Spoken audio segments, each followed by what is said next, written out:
We be live. How's everyone? Today we're going to be reviewing an interview between, well, not an interview actually.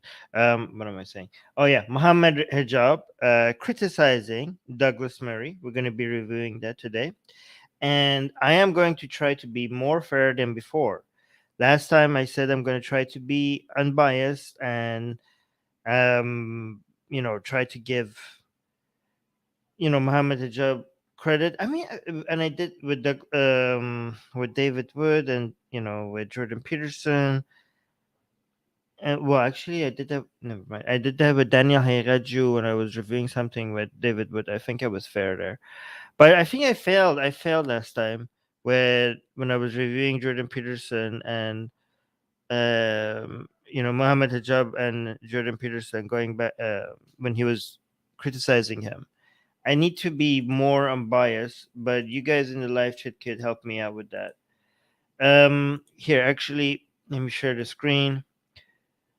So, okay, actually, let's see who we have in the live chat. We have Music Guy confirming that the audio is good. Thank you, thank you. UPSC is saying Namaste, Armin. Namaste back to you. What else do we have? D is saying, is there a nudity warning here, or is it just that one time? Nudity warning? What are we talking about? I don't know what you're referring to, D. Sounds exciting. Good morning, some person with a long name that I'm not even going to try reading. Um, why do you do this to me? Why is your name like that? Fix that. No, actually, is that your real name? Sorry, I thought that. Okay, I take that back if that's your real name. Okay, never mind.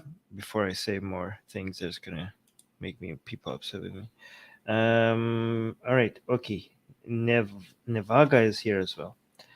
Cool, cool, cool, cool. Rami, yes. Sorry, that's actually your real name. God damn it. I'm so sorry. I am so sorry. Oh no, sorry, I can't. It's okay. Okay, Rami. Um oh yeah, you're talking about when he ripped his shirt off. Like, yeah, that video is there. I think he's good. Yeah, okay, we'll see. Okay, so first criticism before we even click on this video. Like, this is the video that we're gonna click on. It's titled Douglas Murray Flees Challenge. Okay, guys, I am trying to be unbiased and fair when I'm doing this review, but I have to call this out. Okay, why do people do this? Do they think like they look at this? Look at the cover. Look at how what Douglas Murray looks like. Why do you do this, guys? Everybody is gonna have like with like why would you have to pick a screenshot where your face when his face looks like that? Like these, I mean, come on, you guys are trying to act like you are the moral superiors to us atheists because you have religion and we don't. And this is what you do? Like, what does that like? Does that prove any points that you have against him? Why? I mean, look, when you were doing Jordan Peterson, you didn't do that because you were hoping that he was like. I'm assuming it's because you were hoping that he's going to invite you on his podcast, and it did. You didn't do that with Bart Ehrman. Look, you didn't do that with other people, but you had a fight with this guy on Twitter, and you don't like it, and you don't. Maybe you don't think you're gonna have him on the show or something because he said no to you. But look at this, like, guys, what does this achieve? So can somebody tell me? Like, look at the cover, for example, for our video, like for when we have like the cover for Muhammad Hijab and Douglas Murray. They both like, did we make Muhammad Hijab look bad? Like, did we ever make Daniel Hariraju look bad on any of our covers when we were reviewing him? We took their best pictures. I mean, in my opinion, their best pictures. They look good. Look at Muhammad Hijab in the cover of this picture. We're ideologically against him, but we took a really nice, good looking picture of him. But why would you do that? I mean, Douglas Murray. I'm very much against Douglas Murray's views. Okay, but he's like most of his pictures. He's a good-looking guy. Douglas Murray is a good-looking guy. Am I right? Hi, sis. Why is the purpose of this? Like, is their audience likes it? Like, if you're a Muhammad Hijab fan, do you not call this out as like disgusting behavior? I saw Daniel Hegaju do the same thing with Harris Sultan. Like Harris Sultan, when he was like for his cover for his debate with Daniel Haqiqatjou, um, he didn't have a bad picture of Daniel Haqiqatjou, but Daniel Haqiqatjou, when he put Harris Sultan on his cover, he picked a picture like he was like made him look like he was midway coming, right? Um, like in the middle of like orgasm or taking a dump. I don't know which one. But like and they come to us and be like, oh, you guys atheists, you're atheists, so you have no morals, and they have this scummy behavior. Is it not like, if you're a Mohammed Hijab fan, does this not embarrass you that you're a fan of a guy like that use tactics like this? Yes, Smith is saying it just shows their immorality. I mean, unless there is a reason that I'm not, like, I'm trying to be charitable and understand, is this like, does this benefit them in any way, or is this just out of like hate? I don't understand. Hi Ghassan.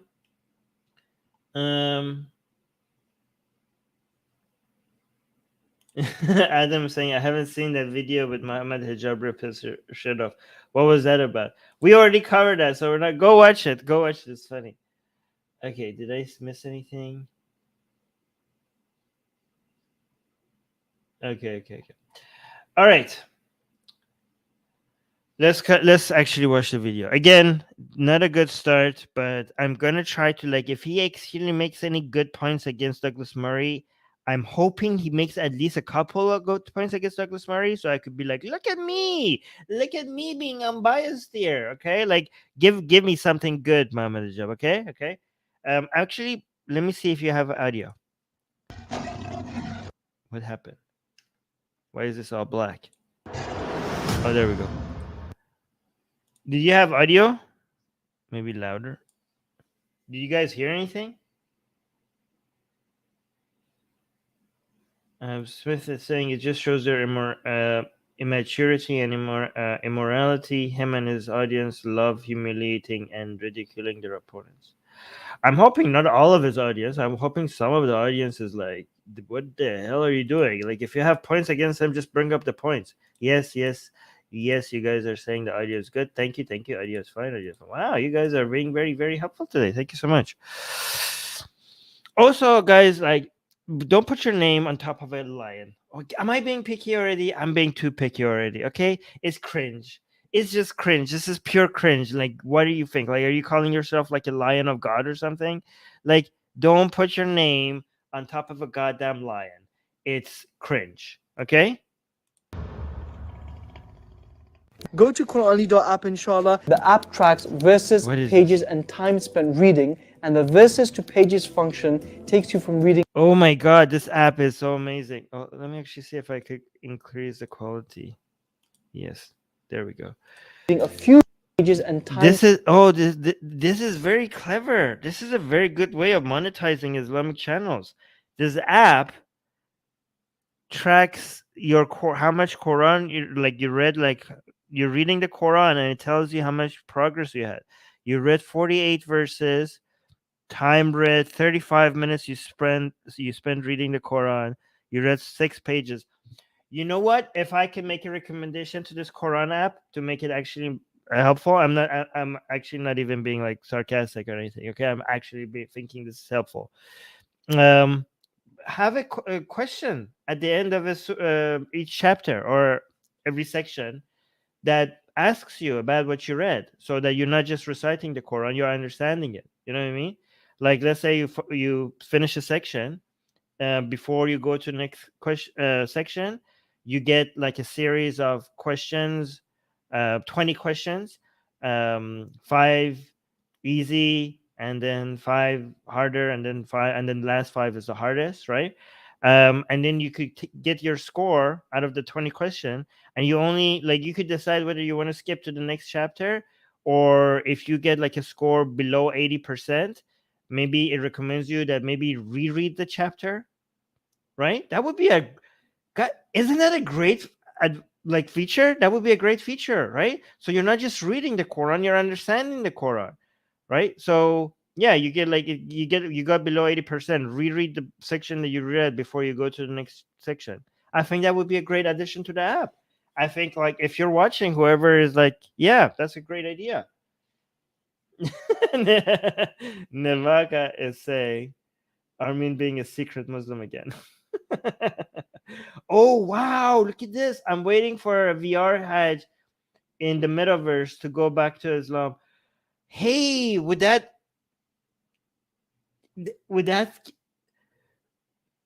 that is amazing, Remy. That's genius. That is genius. I'm pretty sure there would be fatwas telling you that you're not actually getting the entire sawab if you do it via VR. That's actually better. Imagine being a woman and instead of going to Hajj and getting your, you know, getting molested as you do you guys know that, right? Like women get molested when you're doing the Hajj. If you do it by VR, you could do that. You have the Hajj experience without the molestation, unless you want to add the molestation experience.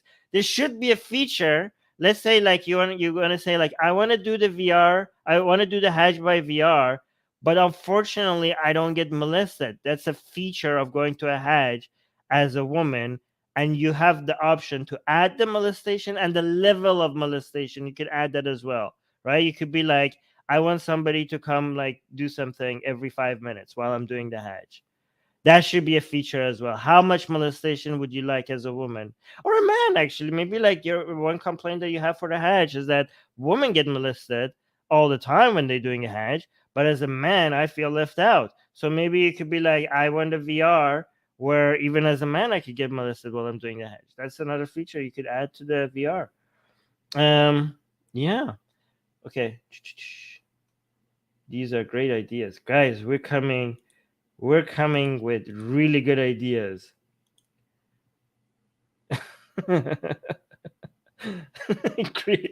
Creepy old man molestation level 4. Yeah, I mean, I would like to be, yeah, I would like to be molested by some hijabi woman while I'm doing my Hajj. This is this atheists can do the Hajj, ex-Muslims can do the Hajj. You know, one of my regrets is that before announcing that I'm an ex-Muslim, I never went to the Kaaba. Now I can never go. So now maybe I can go. Qasim is saying VR Hajj is not acceptable. You will get virtual huris, like the angels basically that you get to have sex with in heaven. I mean, what's the difference between? Yeah. Anyways. Okay, let's continue.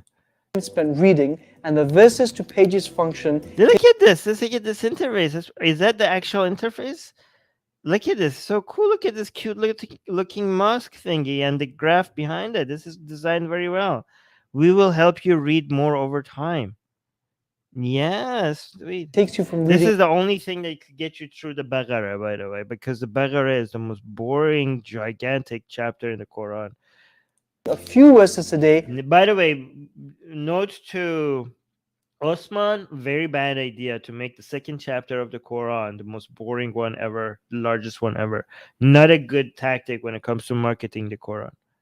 This is why, by the way, you start from the back. If you want to memorize. And the verses to pages function takes you from reading a few verses a day to a few pages a day. This project is for the real enthusiasts. By the way, like let's be honest here. Imagine what the time that is being wasted, right? You could have been like, imagine all the people that are thinking like they're like getting like brownie points with Allah, Savab, by just reading the Quran and just getting the time in. Like, oh my God, I'm up to like reading the Quran 30, like from 10 minutes a day to now 30 minutes a day, and how many pages of. Imagine if that time was going towards like reading an audiobook or taking some courses online. Imagine the opportunity cost for all the time that is being spent here. If there's enough of us out there, this will become, or just exercising or getting extra sleep. Future of Quran. Oh, what is this? Oh my God. Okay, amazing. At some point, I wish they could actually tell you the amount of sabab. There needs to be a Islamic scientific community that comes with a system of measuring sabab, like the brownie points that you get with Allah. because we keep getting like this has this much sawab, this much at 10 times better sawab. Nobody knows. Like there needs to be a standard measuring tactics. I think then these apps could actually then track your sawab, and then you could put in your like sins as well, right? You could be like, okay, I masturbated, I looked at a girl on the street. It's all sexual. The sins are all sexual. I missed like, oh, but let's do something else. Like I felt like anger. I don't know, like different. And then you could track your points, right? And you'd be like, you know what? Overall, my brownie points today was better than my sins. And they could tell you, like, the more brownie points you get, the background turns like gets more like heaven. And the more sins that you do during the day, the background will turn like fiery, like you like, oh my god, you're going into hell, right? And then if they make an app like that, and then as ex-Muslims, we could get the app, and the challenge for us would be to get to the deepest part of the hell, right? Like the apps. And support the project if you can, inshallah. May Allah bless. why is this part of the Islamic look to just have like people can have beards that look nice, and they like, why is this a thing? I actually have never looked this up. I know like there must be a hadith that your beard needs to look as untidy as possible, like as messy and less kept as possible. And for some reason you don't have a mustache and you have a giant goddamn beard. What is that? Is that a hadith associated with this? Can somebody tell me? Why do you all look like you just came out of the jungle? Like, why can't you just have a beard and maintain it properly? Is this Islamic hadith? Does anybody know?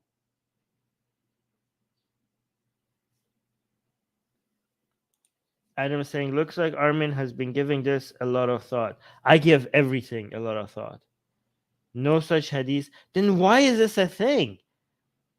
It's just lack of etiquette? No, it's not. I'm pretty sure there's something about just not touching it, not trimming it, not cleaning it up. Because the more religious they get, like, I don't know. Somebody tell me, there must be something. Am I imagining this?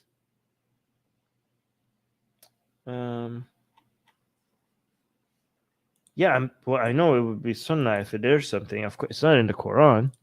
So all of you. Yeah. Qasim saying looks like a tradition by Mo. I know there was a tradition in coloring it red. That's a tradition by Mo, but not like did Muhammad ever say like don't clean it up? Don't like. Jazakallah khair. Assalamu alaikum. Assalamu alaikum wa rahmatullahi wa barakatuh. How are you guys doing? Now, many of you will be Assalamu alaikum wa rahmatullahi iblis wa barakatuh. aware. Many of you wa rahmatullahi wa barakatuh. How are you guys doing? Now, many of you will be aware. Look, at least Muhammad Hijab does something. It still could be done. Anyway. Many of you will be aware of the back and forth that I've had with one Douglas Murray. Now, for you who don't know, this man is a British journalist, but he has been given a platform by the likes of the BBC, the Spectator. He has been part of the... Oh, look, I knew it. Rami is saying, I heard Salafi saying that even the trimming it is disobedience to Sunnah. See, I knew there's something, okay? But, yeah, where did I get it? Is it a hadith? It is Sunnah. Somebody's saying it is Sunnah. Cut the mustache. Yeah, if cut the mustache, save the beard, disobey his point. I don't know. Please. Okay. Neoconservative movement in Britain and in the West, and has been a voice against, I would say, Islam and Muslims for some time. A critic of Islam and Muslims for some. Wow. Okay. Let's give Mohammed Hijab. I can't speak today. Some credit. So I think that he sees a difference between being a critic of Islam and Muslims. So Mohammed Hijab at least recognizes that you can be one and not the other, right? And by the way, there's nothing wrong with critiquing a Muslim, but I don't think you shouldn't ever critique Muslims other than critiquing them for believing in Islam. You know what I mean? Because if you critique Muslims, then you're generalizing all Muslims as if they're same. Okay, so critiquing Muslims, that doesn't make any sense. If anybody does that, they're being stupid, right? But yeah, I'm glad that Muhammad Hijab sees a difference. So okay, kudos, credit one, right? time. In fact, let me read something to you to give you a flavor of what this man is all about. He says, Do it. conditions for Muslims in Europe must be made harder across the board. Oh my God. Did Douglas Murray say that? That's horrible. Conditions for Muslims in Europe must be made harder across the board. That is something that Douglas Murray decided to type down? That's unbelievable. This man is, holy crap. Is this? What is this? This is in his book posted by Douglas Murray. What are we to do about this? Okay, so this was a post called "What Are We to Do About Islam?" A speech to the, I don't know, somewhere. Condition. Who would say that? How out of touch? How horrible? What conditions for Muslims in Europe must be made harder across the board? Wow. Wow, guys, even if this is taken out of context, you should never even, unless this is like, the only way that this could be excused is if this was, if somebody said, like, some would say conditions for Muslims in Europe must be made harder across the board, but they could not be any more wrong. That's the only context that could make this right. Jesus Christ. Horrible. What? Why would you say that? This would make everything worse. I mean, even if you don't care about your fellow human beings, why would you want to make your conditions bad for your fellow human beings?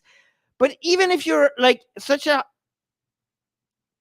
horrible monster that doesn't care about other people, even if your only motivation is to just fight Islam, this is the worst way of doing it. This will have the opposite reaction.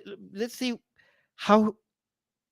What would you have the excuse for this, guys? Okay, the number one reason why you should be nice, friendly to Muslims. Okay, what's the main reason? The main reason is because that's the right thing to do. Okay, you need to be good to your fellow human beings. Okay, that's the number one reason. Okay, but number two reason, like for the people who don't give a crap, or for the psychopaths out there who are just like hateful people who don't see any value in just being nice to their fellow human beings, okay?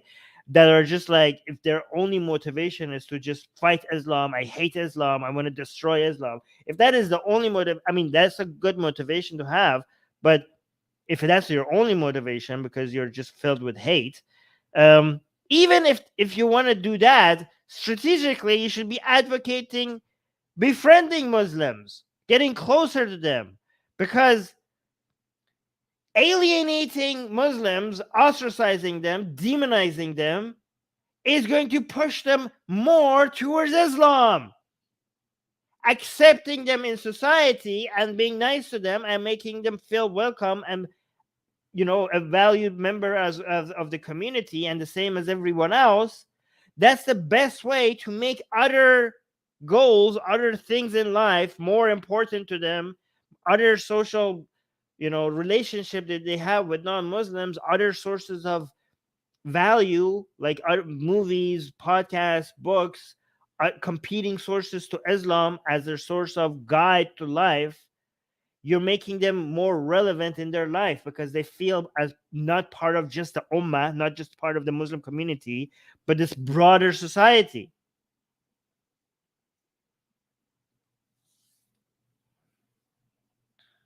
Oh wow, Nevaga is giving us hadith for the beard. We should look this up later. Sahih Bukhari 5892. Thank you, Nevaga. I will look that up later. Very resourceful. Oh yeah, there's another hadith here. Okay.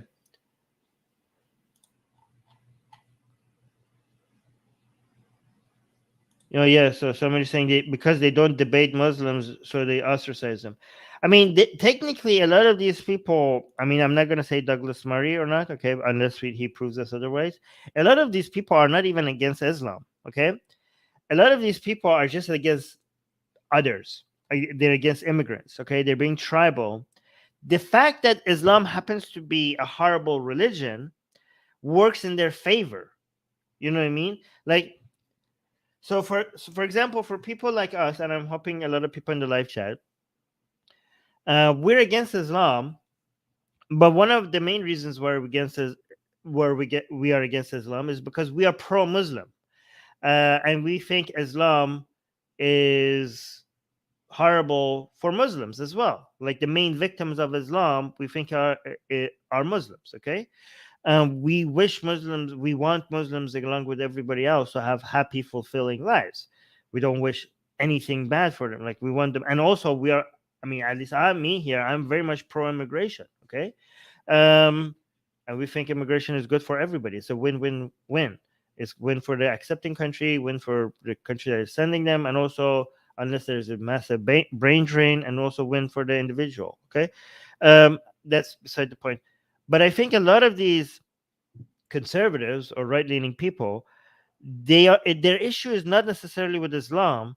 Their issue is with others, people not within the tribe, not within the Western community, or white people, or European people with a European background, and they're like, "Oh, great! This religion seems to be horrible. Let's use that as a way to demonize these people." And I think the same people who are using the fact that Islam is a horrible religion as a way to demonize Muslims, I think if Islam was completely an okay ideology, they will still be anti-Muslim. I mean, let's say, like, for example, let's say none of these Muslims were even religious. Let's say people coming from the Middle East didn't even have, like, they had a different ideology that was not even a religious ideology, okay, and had no problems, okay. If they were coming to Europe, I think they will still be against them. They will still feel like there's an invasion going on, right? It's just convenient. So this is why we have to be careful as critics of Islam. I think we should be careful not to be used by people who are anti-Muslim instead of being anti-Islam.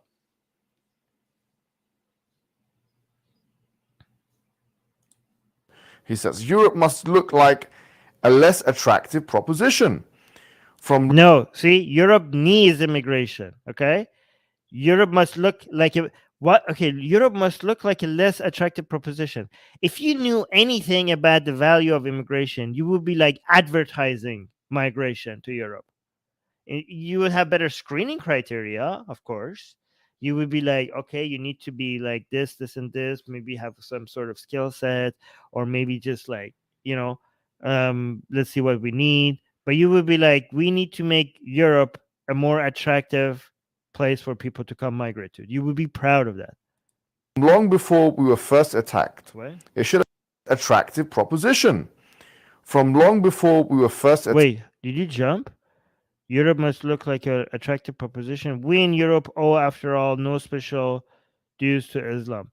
You don't. You are benefiting from people from everywhere, including Muslims, to come to Europe. You will benefit from that. So you don't. This is not you paying them back. This is you benefiting. You giving something and receiving back something in return. You have a aging population problem. These are people who will come and work and pay taxes. The taxes that you're going to need for your aging population. So yeah, this is not you doing them a favor. This is them doing you a favor. Attacked. Wait, we owe them no religious holidays, special rights, or privileges. You're not giving them any special rights. You're going to give them the equal rights to everybody else. This is so insane. Douglas Murray, what a horrible. Like, you know what? I agree with Mohammed Hijab. This deserves highlighting. This is so hateful. Thank you, Mohammed Hijab, for bringing us this to our attention. Like, you're saying, like, we don't owe them any special rights. This is not about special rights. If you want to be like, you want to make conditions bad for Muslims in Europe, so you are treating them as lesser. You are trying to make Europe a horrible place for them. So you are violating their rights by treating them as second-class citizens or second-class people, residents, right? So you're like, oh, we don't owe them special rights. You're not giving them special rights. You're advocating for treating them differently, as less than the rest of you. What are you talking about? What are you talking about? You're violating their rights, and then the equal rights that they were supposed to have to everybody else, and then you're telling us that you're not going to give them any special rights. What special rights or privileges are you giving them? I mean, technically, if there is any special rights, which I do agree there is sometimes, like I don't know, like Sharia courts or certain zones, that is not being. I don't want to get into like certain zones that are not. I have to look this up, the details about it, so I'm not going to mention something that I don't know the details of, right? But if there are certain privileges, like for example, hate crimes, right, yeah, there's an example, right?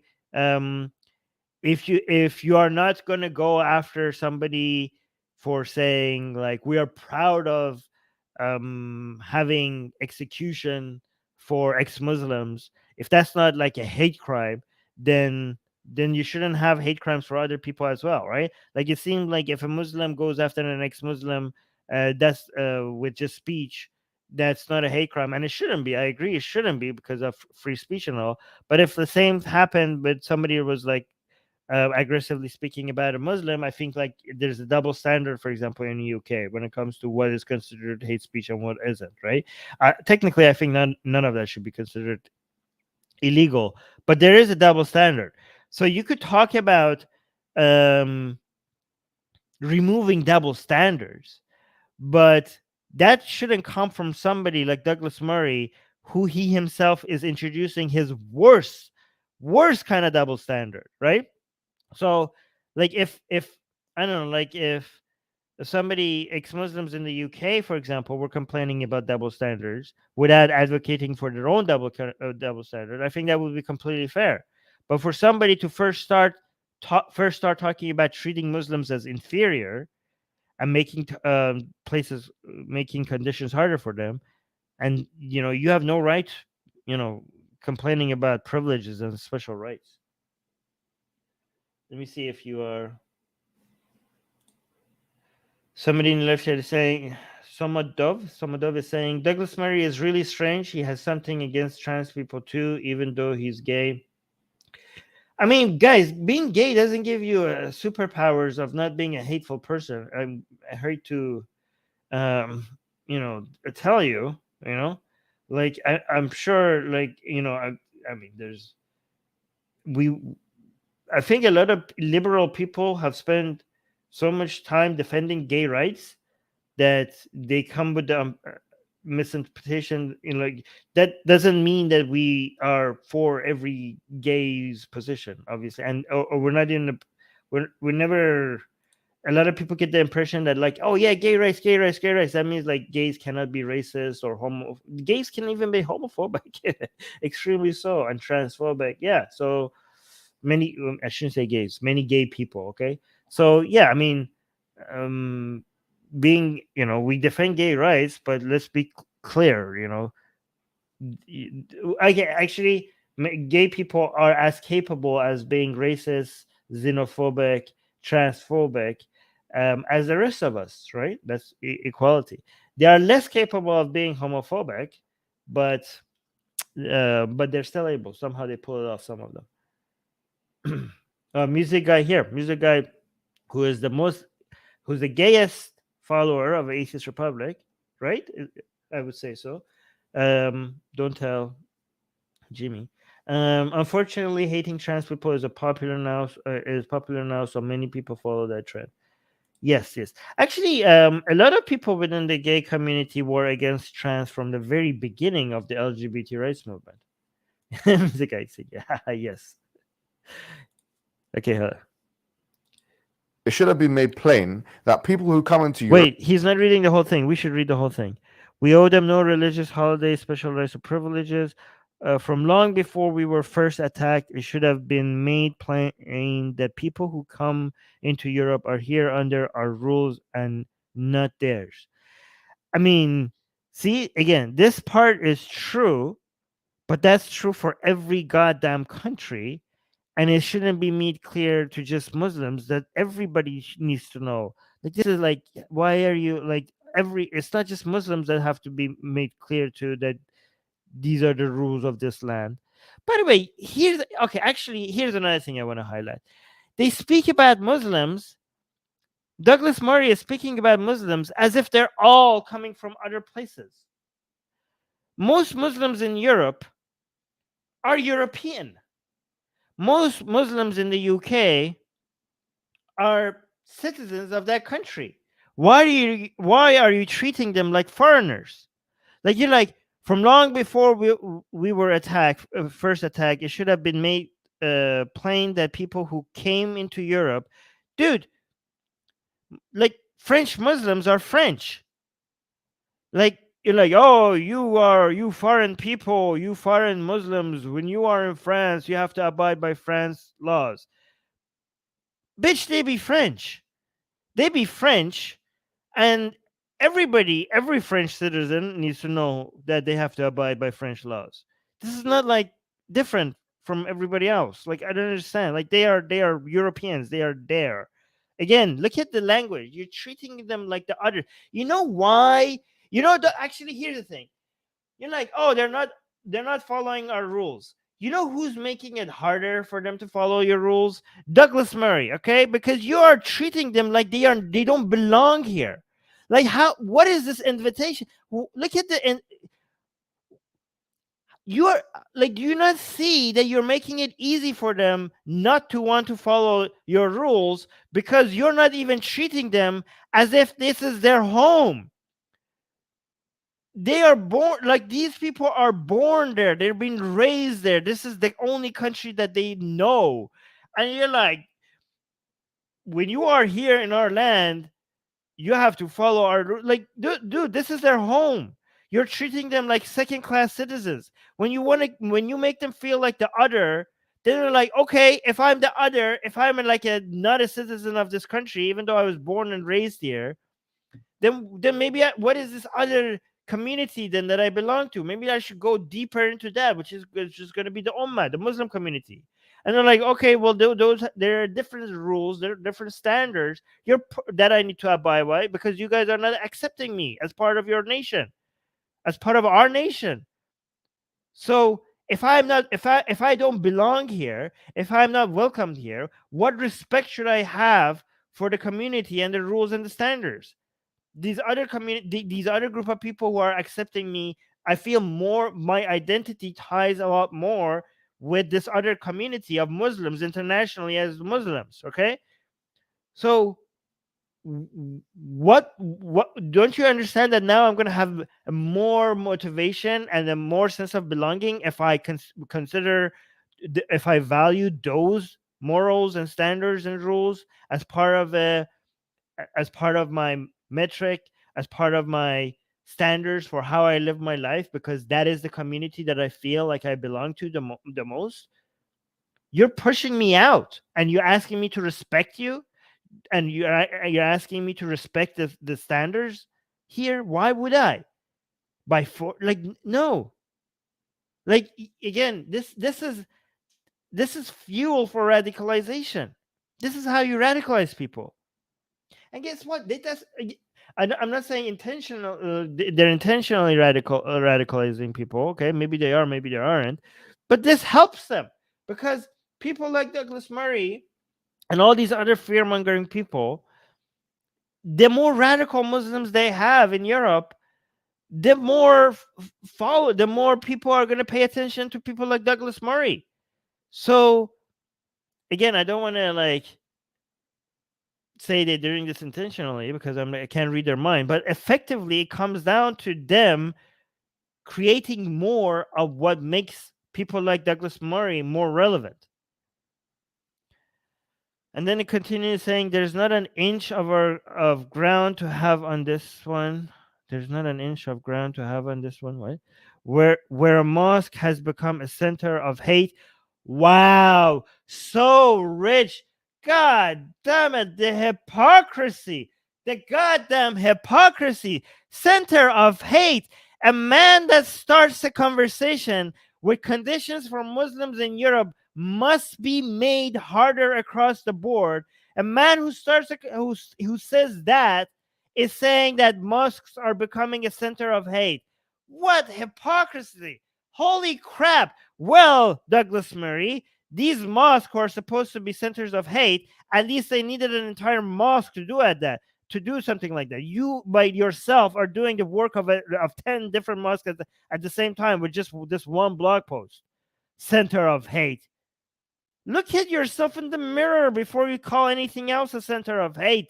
Look at what you're saying. You're saying an entire group of people, there has to be effort made to make their lives a living hell for an entire group of people who are citizens of your country and in an entire continent. You want to make people miserable just because of the association that they have, just because of the group that they belong to, and you call something else a center of hate? The level of self-awareness is like negative. Has become a center of hate. It should be closed and pulled down. God damn it! If that means, oh wow, yeah, mosques should be closed down because of the things that they say that I don't like, says the man who advocates for free speech. Who, like, okay, guys, it's not anti-free speech if you criticize Muslims or Islam or whatever. But when you're advocating, like, who would close down the mosque? It would be the government. Nobody else has the power to close down a mosque other than the government. So if you're saying the mosque should be pulled down, like, what else are you asking for? Like mob justice to come and who would pull down the mosque? It would be the government. So if you're saying mosques should be closed because of what they're teaching, you have no business, you have no right ever calling yourself a free speech advocate. Holy crap, the Douglas Murray, the warrior of free speech, is telling people that the governments could come and shut down mosques for what they're saying. This is insane. This turned into an anti-Douglas Murray speech rant, and okay, if that means that some Muslims don't have a mosque to go to, then they'll just have to realize that they aren't owed one. Shut the hell up. Okay, what do you mean they're not owed one? They could come. Okay, here's what I will tell you. Okay, governments shouldn't fund building mosques, churches, synagogues, temples, any of those things. Okay, I will accept that. Okay, I think, like, if Muslims get together, raise money, donations, whatever, build mosques, that should be okay. Okay, same with churches, same with everything else religious related. Okay, however, if government is funding churches and synagogues and temples but not mosques, then what the hell, right? I think they should just stay away from funding every single one of them, right? However, what is this? If Muslims manage to build their own mosques and go to their own mosque and you shut it down, what are you talking about? They're not owed one. Let's shut down every single one of your churches then, Douglas Murray. I know you're not like Christian, but you support Judeo-Christian values, whatever that crap means. Right? Guys, let's shut down every single church in Europe and tell Christians that they're not owed one. They're not owed one. The reason why Europe is better than the rest of the world is not because of Christianity. In fact, it was Christianity that held back Europe, and it was the fight against Christianity and other dogmatic values that made Europe stronger than other, especially Western Europe, progress relatively faster compared to most of the planet. Also, North America, not including So dear Christians, we don't owe you churches. You were holding us back. We managed, Europe managed to progress in spite of you, like keeping, like, chaining, holding modernity back. So you're not owed any churches. Shut every single one of them down. Like, why not? I don't understand. We look at the language. We're not owed you. Dude, they can build their own mosques. The mosque is not a gift. Again, this is why I would be against government funding of religious institutions. But if they could build their own mosque, this is not something like Who are you? Douglas Murray, did you gift mosques to Muslims? Like, I don't know you. Like, okay, well, thank you. Well, don't give us a mosque. We'll build our own mosque. Jesus Christ. Grievances become ever more pronounced the more they are flattered, and the more. You know what? This whole thing is written as if um, Douglas Murray is like speaking on behalf of Europe. Imagine the audacity. Imagine, oh my God, imagine the level of, the self-importance. How important do you think you are? Like, you are not Europe. Europe doesn't agree with you. You are as much of a representative of Europe, Douglas Murray, as the Muslims who live there. Right? Like, you could speak on behalf of Europe as much as Mohammed Hijab can. Mohammed Hijab is a citizen of a European country. Okay? So you are like, we are not, oh, you this. We're like, oh, yeah, Douglas Murray speaking on behalf of Europe. Mohammed Hijab could also come and speak on behalf of Europe, but given that he's a citizen there. Don't act like you are Europe and Mohammed Hijab isn't.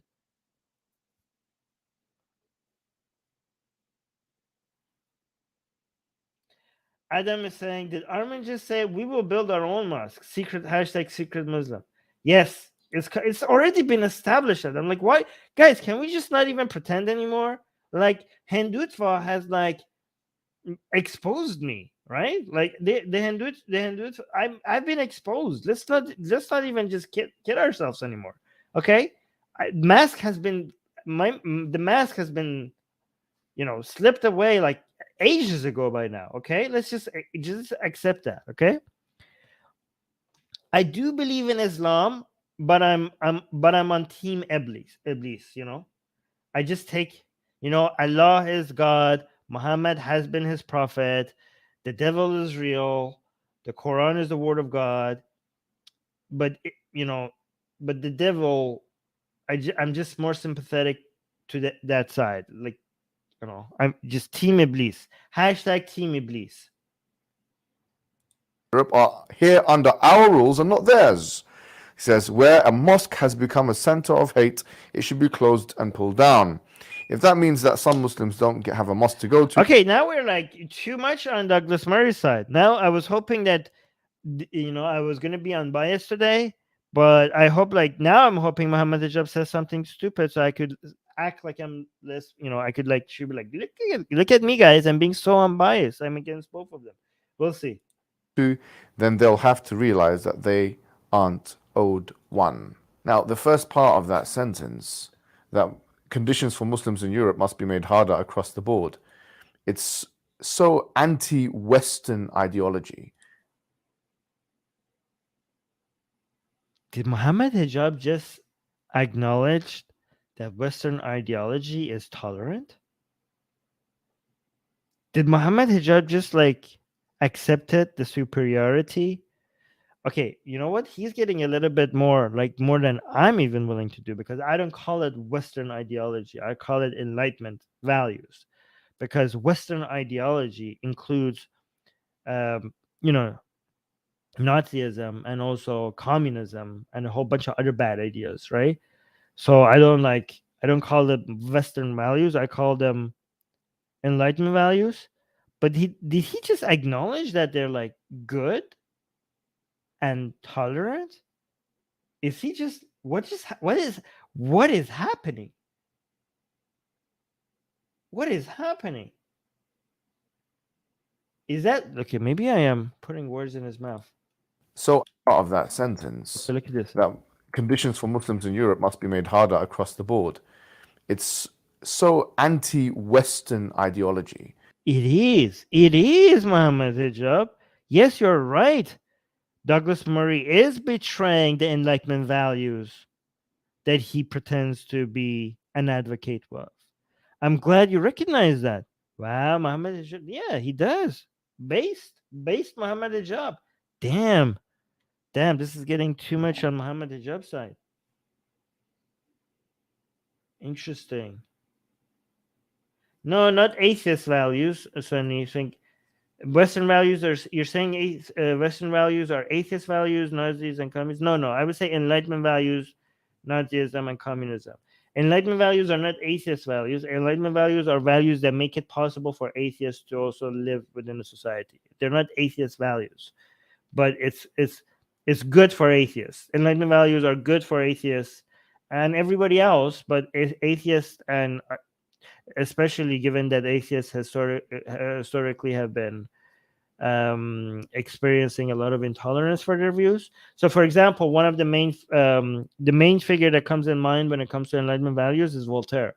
Voltaire hated atheism. Okay, and it was very much against atheism, but he was an advocate for letting atheists be able to say what they want. Right? Like there was like I remember there was one atheist who was writing very angry letters against Voltaire.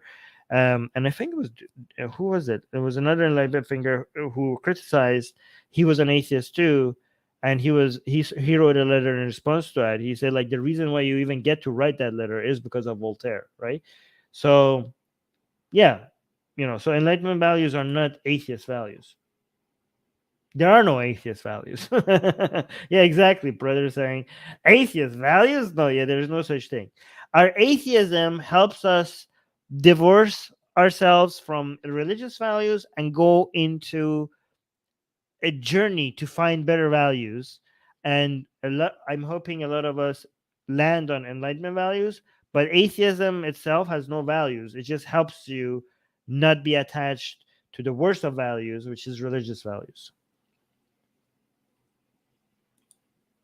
So anti-enlightenment ideology, if we're talking about... There we go. Enlightenment ideology. Oh my God. Yes. Thank you, Mohammed Hijab. Not Western values. Anti-enlightenment ideology. Yes, it is. It is, Mohammed Hijab. Because enlightenment values are based. Say it. Say enlightenment values are based. Tell me that. Oh my, this is really good. This is turning out very well. Equality, if we're talking minority rights, yes. all of these things, it goes against those things. Yes, tell this to your audience. Enlightenment, protecting minority rights. This is why a lot of Muslims in Europe should be appreciating Enlightenment values, because their rights are being protected because of them. And yes, guys, we can use Douglas Murray's anti-Enlightenment values positions as a way to make more Muslims understand how much they're benefiting from Enlightenment values, and to, just like Mohammed Hijab, like he's telling it to his audience. So yes, his audience, which is the huge Muslim community, could be like, Enlightenment values are based because they are protecting us. This is great. Amazing. Now, I'm not asking Douglas Murray to become a Muslim. I mean, we invite all of the world to Islam. Wait, why not? Aren't you supposed to? Isn't he supposed to ask everybody to become Muslim? I don't know how this works. The reason why I don't know how this works is because there's so many different views on this.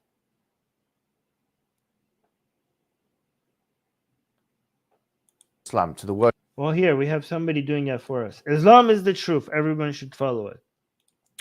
Okay, right after the stream, okay? Worship of one God, of course. And that it does include Douglas Murray. But what I would, for now at least, like to see is Douglas Murray being self-consistent with his own principles. Because this is a man who I'm going to have to say as it is nothing but a hypocrite. He is a hypocrite. True. He makes himself out to be some kind of a bastion for freedom of speech and expression, but he's a co-founder of... but he's a co-founder. I don't know what you're going to say, but you don't even need to finish. You just need to read what he just said. He's a supporter of freedom of speech, yet he said go down and close down the mosques. An organization called the Henry Jackson Organization. What this organization? He's the co-founder of an organization that produces reports on a yearly basis, and these reports, in fact, are an attempt to account organizations which have Muslim speakers in universities. And he states, okay, I think Mohammed Hijab doesn't understand how free speech works. Okay, if you want to call out Douglas Murray for his free speech advocacy, then just go look at what he just said. Okay, because what you're going to read now is a report probably that is going to try to intimidate different places into not having Muslims as speakers. Okay, deplatforming people because of their views is not a violation of their free speech. It is censorial, it is censorship, but it's technically, when we say your free speech has been violated, where the government is somehow involved. Okay, free speech rights are about the government not have, again, not all forms of censorship violates your free speech rights. Okay, if you're being censored by the government, or if government is involved in any other way, then your free speech is being violated. I have been deplatformed many times, right? One of the famous ones was when I was invited to speak at the University of Calgary, and then the shooting happened in Australia. And then, New Zealand, sorry. And then I got disinvited because I was Islamophobic, right? And then that was deplatforming. A lot of my fans came out and said, like, "Oh, Armin's free speech has been violated." I was like, "No, it hasn't." When our Facebook page was taken down a couple of times and it came back. When our Twitter account was taken down and came back. By the way, guys, good news. Atheist Republic Twitter's account is back for maybe the next 15 minutes. I don't know. We'll see. Thanks to Susanna. I don't know what Susanna does behind the scene that manages to, so our Twitter account is back. Go follow Atheist Republic. We have 130,000 followers on Twitter. Hindutva managed to take it down, but by mass reporting is now back on. Obviously, they're going to be reporting it again, and it will go down at some point. But go follow it while it's up, okay? Go follow it while it's up. That's not, again, our Twitter account being taken down. Oh, here's a good example, okay? Hindutva mass reporting our Twitter account and it gets taken down. That is not a violation of our free speech, okay? However, the government of India getting involved in shutting down, intimidating our members, and also filing police reports against us in India because of our arts against Hindu gods and goddesses, and some, not against, a celebration of it. They see it as against. That is government involvement. That is a violation of free speech, especially given that we don't even live in India and we have a government after us outside of the borders of India, which is amazing. Okay. But again, his example is not a violation of free speech. By the way, another thing for people to understand, this is very simple. Okay, just think about it for half a second, because a lot of people say, like, if I say, a lot of people think that I'm endorsing censorship if I say it's not a violation of our free speech. There are ways for censorship to be bad, even if it's not a violation of your free speech. Okay, so if I say our Twitter account was taken down, and people say, "Oh, your free speech has been violated," and I'm like, "No, it wasn't," that doesn't mean it was a good thing. Just because I say something was not a violation of your free speech, that doesn't mean that I'm endorsing it. Okay, like, eating McDonald's every day is also not anti-free speech. It's not, but it doesn't mean it's good. I'm not endorsing it by saying it. Okay. Okay. You get my point. Okay. So Mohammed Hijab is now going to give an example of their organization trying to deplatform Muslim speakers. And he's going to say that's a violation of free speech. But the better example that he had was what he just read when Douglas Murray advocated for closing down mosques. I'm assuming using the government, because if it's not using the government, it's actually even worse. Like, is it like, I'm assuming it's, so that's a violation of free speech. So yes, Douglas Murray is a hypocrite, but not for the reasons that Mohammed Hijab is just going to read for us. Or not him, but the report states, for example, extremist hate preachers have... Look at this. So you should be deplatformed from YouTube too, because YouTube is a private company. You guys don't understand what I'm saying. Do you understand the words that are coming out of my mouth? If I say that it's not a violation of your free speech, that doesn't mean it's good. It doesn't mean I'm endorsing it, okay? I'm not saying that, oh yeah, go ahead, and this is not a violation of my free speech, so I don't care. Go ahead and do it. It's bad. Censorship could be bad, even if it's not a violation of your free speech. We're still against it in many cases, not in every case, right? I mean, there are instances of form of censorship that is okay. I mean, technically, every social media platform should have a community standard. Like you cannot have no community standard. But there are many forms of censorship that we're against, right? So do you guys understand how things? Do you guys understand how words work?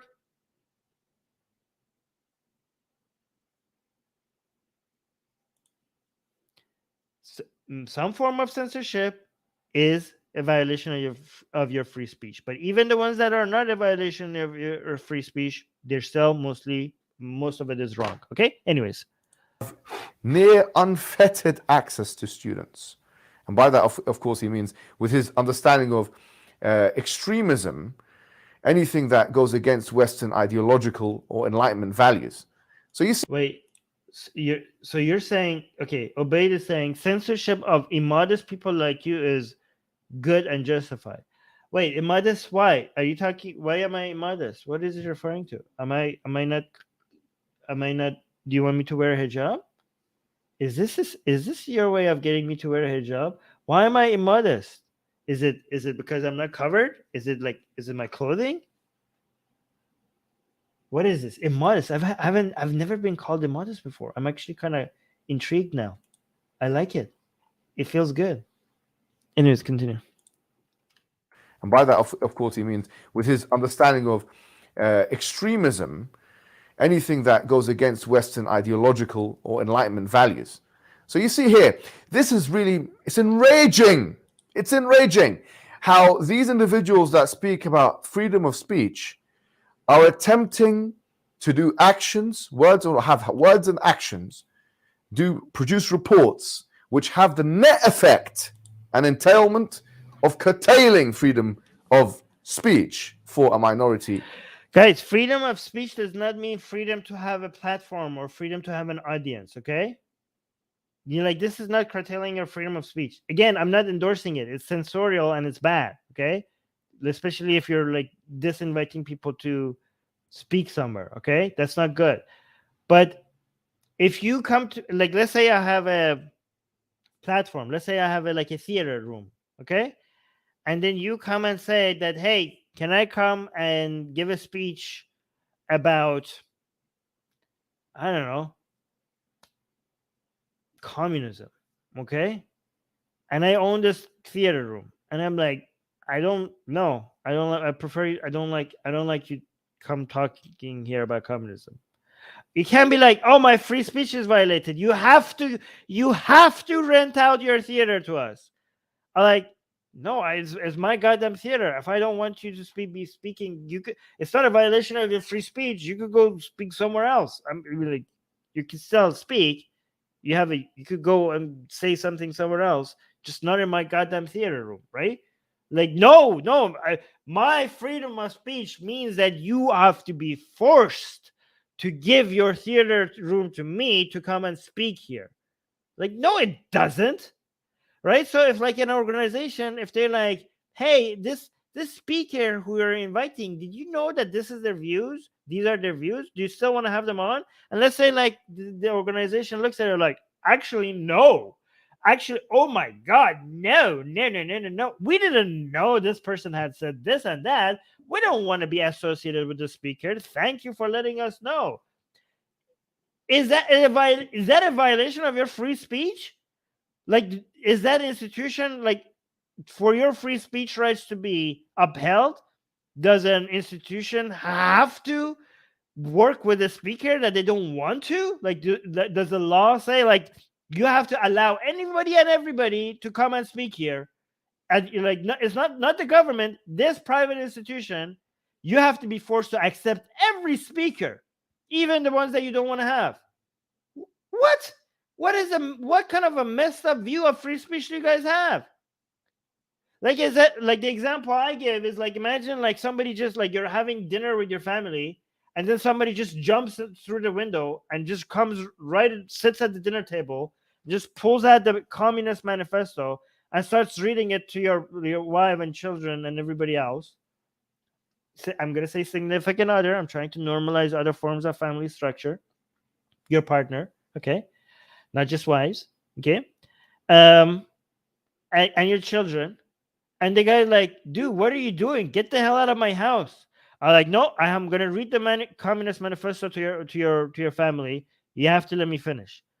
I like, no, get out. I'm gonna call the cops. They're like, my free speech has been violated. Why don't I get to just read this entire thing to your family? Do I not have the right to be able to say everything? No, you don't. You don't have a right to our audience. You don't have a right to a platform. This is someone else's home. Get the hell out. Just like if I go to a mosque, like imagine if I go into a mosque and start telling people that, hey, guys, God is fake, Islam is not real, this is like all bullshit, the Quran is bullshit, stop being Muslims. They have every right to kick me out of the goddamn mosque. It's their mosque. They don't want to hear it. If they say you don't get to say these things inside of a mosque, that is not a violation. That's not even censorship anymore. I mean, it is censorship, but it's a good kind of censorship because you don't anyways. Well, actually, it's not. It would be preferable if mosques did invite somebody to come and speak about alternative views in their mosque. That would be very interesting. So actually, that's not a. But again, by invitation. Anyways, let me continue. I'm getting off track. Group, which is the Muslims. He, in fact, or not him, but the report states that failure by university to apply. There's been a failure by university to apply prevent duties. Now, for those who don't know and maybe live abroad, prevent. Okay, so universities might be a different topic. I might say so universities, if they're publicly funded, there might be an argument made if universities are government funded. So maybe Mohammed Hijab is right. Okay, if universities are publicly funded, I don't know the details about this discussion. I might be swayed into the other direction by saying they have a duty to expose government funded education students that are being educated using government funding. The people who are working there, they're basically government staff. They shouldn't be able to control what kind of information the students are being more exposed to and learning. So maybe in that sense, if university staff are basically government staff and they're like deciding that what the students get, unless maybe like the university lecture was not towards the students and they're just using something in university to just give a speech to anybody, so there might be ways to see this as a free speech violation if you have a lecture hall in a university and you're just using the university ground as a way to open a speech to anybody who comes there, and then the speech gets canceled. That is not. I don't think that's a form of government censorship, right? Because the public at large coming out and watching a speech at the university, the public were not the ones who are supposed to be educated using government funding. Okay, usually like renting out a lecture, but if the students who are supposed to be educated, if the staff of the university decide that no, you don't get to get exposed to this content, then that might be a form of free speech violation, because that's the government staff deciding how the taxpayer funding is being used and what form of speech the students are exposed to. Again, it depends on the situation whether I think this is a free speech violation or not. When it comes to universities, if they're publicly funded, the lines between just a form of censorship and free speech violation will get a little bit blurry. Okay, is the government's counter-terrorism strategy. So here we have a situation where the Henry Jackson Society, which is co-founded by Douglas Murray, is producing these reports. And these reports aim to vilify, label, or otherwise cancel. Yeah. Well, I mean, that's a free speech, Mohammed Hijab. I mean, the reports, them issuing reports and talking about different speakers, like that's also free speech, I guess. Like that, guys, freedom of speech doesn't mean like other people, you don't hear back. Like your free speech, if you have a imam or an Islamic scholar having some problematic views, and somebody makes a report about what your views are, your free speech hasn't been violated.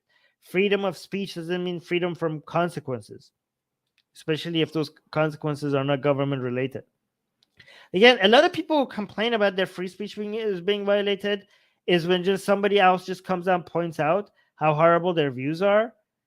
They're like, "Oh my God, my free speech has been violated." No, you just exercise your free speech, and somebody else is also exercising their free speech by highlighting how bad your views are. That's just how it works. Yes, cancel Muslim speakers, traditionalist Orthodox speakers, from speaking in universities because they're afraid that they have. Like, here's the thing. Okay, let's actually make this challenge. Okay, Mohammed Hijab, have me on your channel. Speak to me.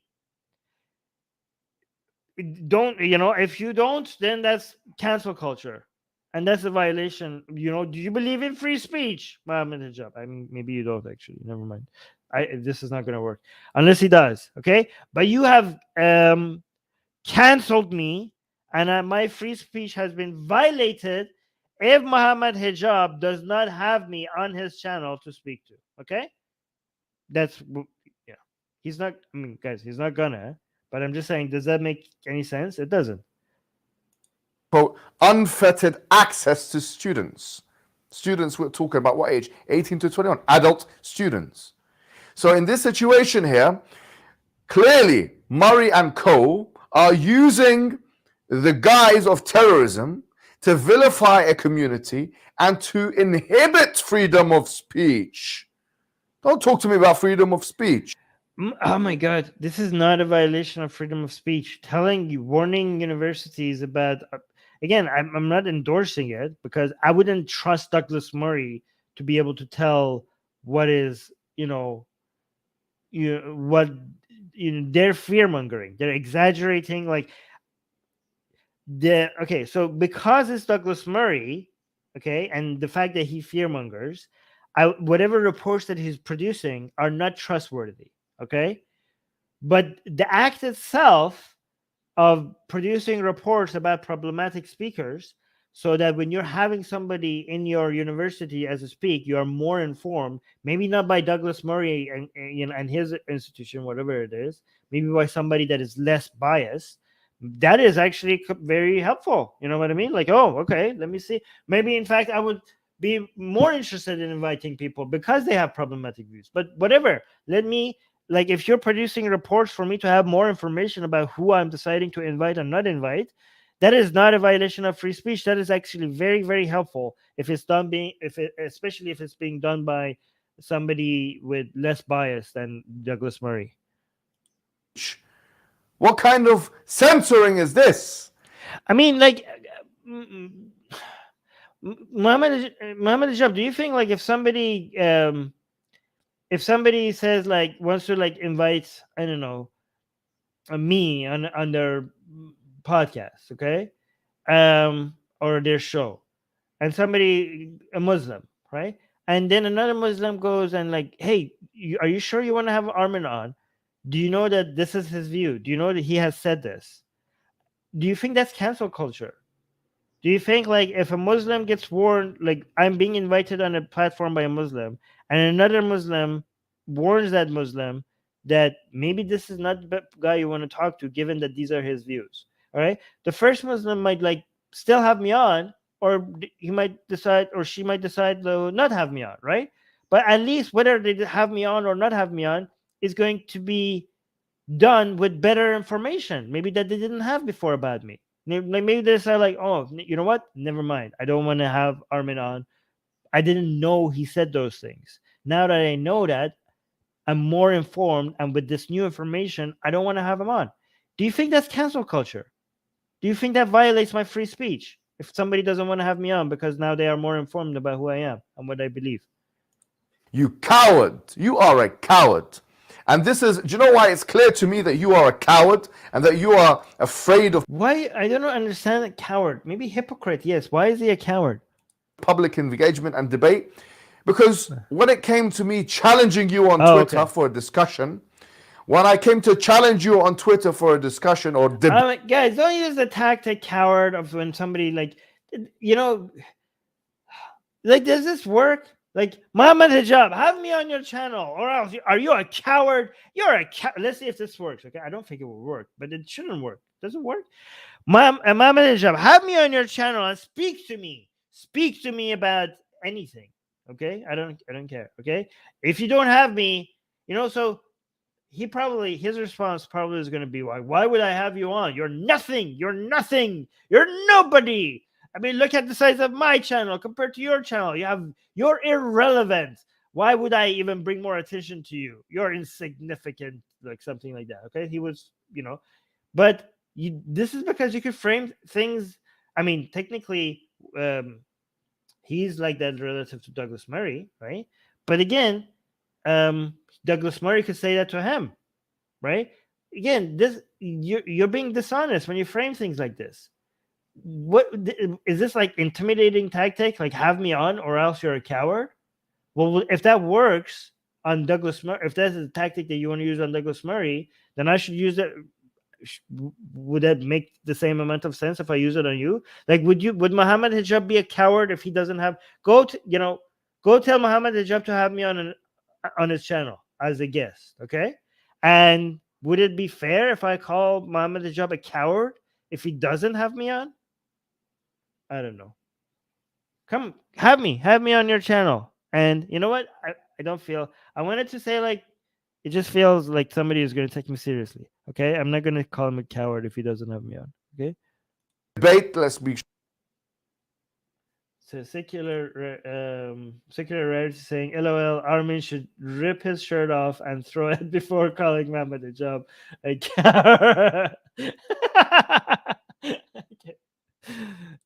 Straightforward with you because we don't see eye to eye. What did you say? You made the excuses. Fun. More tweets to read. Oh, okay, so on Twitter, Mohammed Hijab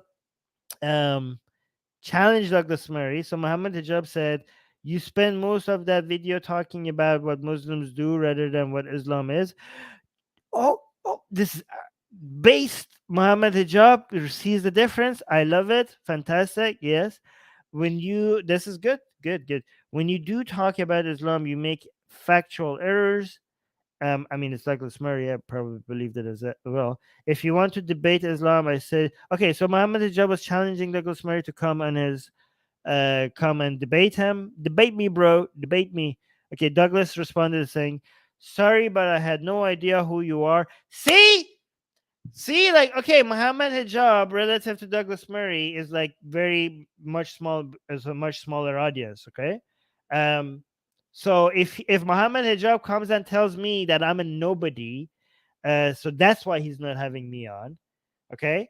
Then, and it's not because Mohammed Hijab is not a coward, okay? It's not because Mohammed Hijab is a coward, okay? That was double negative there. Then that logic would apply to his relationship between Mohammed Hijab and Douglas Murray, okay? So by the same logic, if Mohammed Hijab doesn't have me on his show, he would be a coward. It can't be because I have too small of an audience relative to him, right? It must be because Mohammed Hijab is a coward. Because if it is because I am irrelevant, then Mohammed Hijab is also irrelevant next to Douglas Murray. Be consistent, Mohammed Hijab. Are you a coward? Mohammed Hijab, are you a coward? I mean, I'm not saying you are, but you are saying you are because if you don't have me on. Okay, so let's continue. So Douglas Murray is saying, "Sorry, but I had no idea who you are. Discovering you are an anti-Semitic street thug." Okay, sorry. I can't read today. Discovering you are. This is actually no. This is not grammatically correct. It's not my fault. Discovering you are an anti-Semitic street thug, part-time stripper, and full-time liar. Okay, that's kind of funny. For your profit doesn't really make me want to spend much time with you. Cheers. Okay. All right. It is funny, but it's so lame. Street thug, part-time stripper. Like, I am so above you. I don't want to spend time with you because I am so much better than you. I am so above you.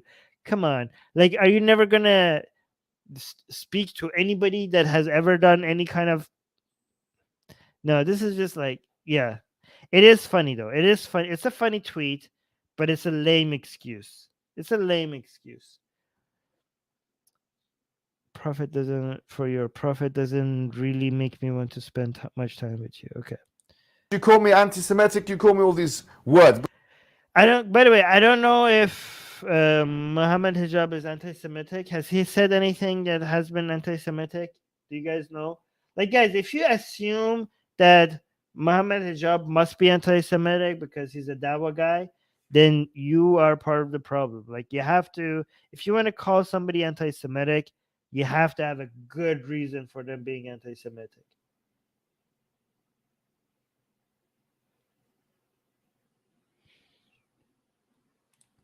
Because I'm anti-Zionist, because I am pro-Palestinian, unashamedly so.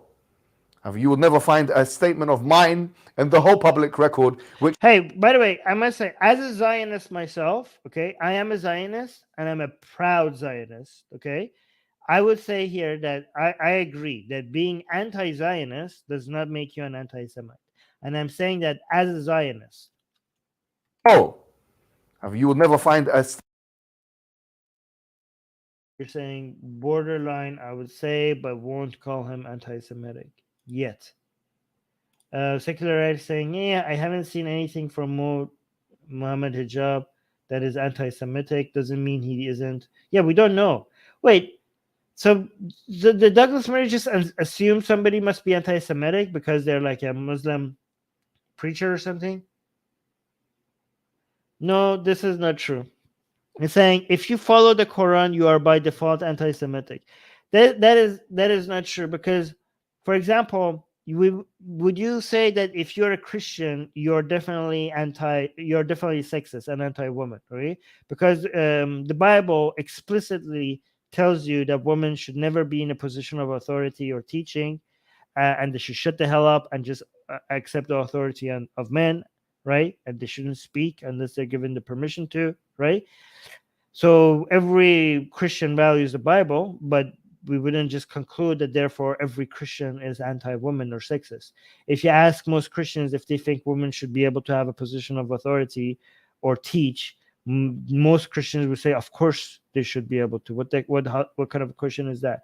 So there's a gap between what actually the Quran says and what Muslims believe. There's a huge gap. Okay, so that is not a fair conclusion to make. Not all Christians follow the Bible. Well, that's the same thing with Muslims. 99.9% of Christians value the Bible, consider it, without even having read it. But you wouldn't say that therefore they must be, again, most Muslims, the vast majority of Muslims don't follow the Quran. They just value it. They consider it the word of God, but they haven't even read it. Statement of mine and the whole public record which amounts to anti-Semitism. But you coward, even if I was a fully fledged anti-Semite and hated Jews, which we believe in Islam is not possible to do, or you shouldn't do, because the Prophet himself married a Jew. Safiya bint Huyay. You didn't know that, did you? And that was not marriage, that was rape, first of all. But yeah, okay, so here's the thing. His prophet. Okay, so here's the thing. I'm gonna be charitable. I'm gonna say that Douglas Murray was wrong, and just take Mohammed Hijab by his word and say that Mohammed Hijab is not an anti-Semite. We're just gonna assume that, and until we're proven otherwise. Okay. When it comes to Prophet Muhammad, nothing Muhammad, like most of Muhammad so-called marriages were basically rape. Okay, but Muhammad's this is going to be controversial. A lot of you are going to disagree with me, okay? First of all, Muhammad's stories, most of it is probably never even happened, okay? I mean, a lot of it probably didn't even happen, okay? So I'm talking about Muhammad as the character accepted in Islam rather than the real Muhammad, okay? We don't know much about the real Muhammad. But the character Muhammad, this is gonna be a lot of you are gonna not agree with me, okay? I think Muhammad, he was a very hateful character, who committed a lot of war crimes, but his his crimes against the Jews, which included massacring the and enslaving an entire tribe of Jews, technically could not be considered anti-Semitic because their ethnicity was not the reason he was against them, right? It was political, right? So, yeah, again, that doesn't make it any better, okay? You committing the worst war crimes against women and children and a whole bunch of men, killing the men, enslaving the women and children, selling them so you could buy weapons. The fact that the motivations were different for doing that doesn't make it like so. There for a lot of, I don't know, in law it actually makes it worse if you're committing, if you punch somebody in the face for like financial reasons, for example, or political reasons, that is less of a crime than if you punch them in the face, for example, for their ethnicity, um, for some reason. And I used to think that those reasons are not justified, but now I think actually it makes sense for it to be the crime for legally for there to be more consequences for you committing a hate crime rather than just other crimes, right? Like, we're not going to get into that discussion, but morally, I think we shouldn't. I think, like, again, they were horrible. They were war crimes, and Muhammad was a violent piece of, evil person.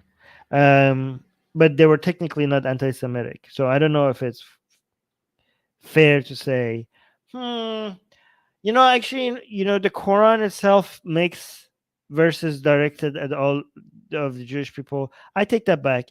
I think, like, Muhammad started not being anti-Semitic, in fact, being, well, actually, Semitic. Again, don't come at me saying Semitic means Arabs and Jews as a whole, and some other people. We know what we mean by anti-Semitic. Okay, right now we're talking about anti-Jewish hatred. Okay, so don't be semantic with me. Don't be like nerdy with me. Like, well, Arabs are Semitic people as well. Yes, I know. Okay, God damn it. But I'm saying that I actually changed my mind. Okay, because there are, after Muhammad's bad experience with the Jewish community, even though he was celebrating them as a whole, he modeled his entire religion off of their religion, anyways, right? He believed he was an Abrahamic. His views were Abrahamic even before he made himself prophet. There are a lot of generalized views within the hadith and the Quran that, actually, never mind, I take that back. They are some dehumanizing. If you only look at Muhammad's story and what he did, you could say that his crimes against Jewish people were purely political. But then if you read how the Jewish people are described in the hadith, then those are extremely anti-Semitic. And it depends on which hadith you want to take seriously, because all of the hadith was written, not all of it, a lot of the hadith was written like hundreds of years after Muhammad's alleged death. A lot of the hadiths are Umayyad and Abbasid inventions. So depends on how much of it you want to attribute to Muhammad or not. But yeah, Islam is an anti-Semitic religion. If you only read Muhammad's sirah and his political decisions, his motivations seem to be very political. But if you read the hadith about the Jewish people, then it comes off as extremely anti-Semitic. That's from the hadith, dude. Wait, no, the hadith refers to a lot of stories in the sirah. The sirah gives you a more accurate description of it.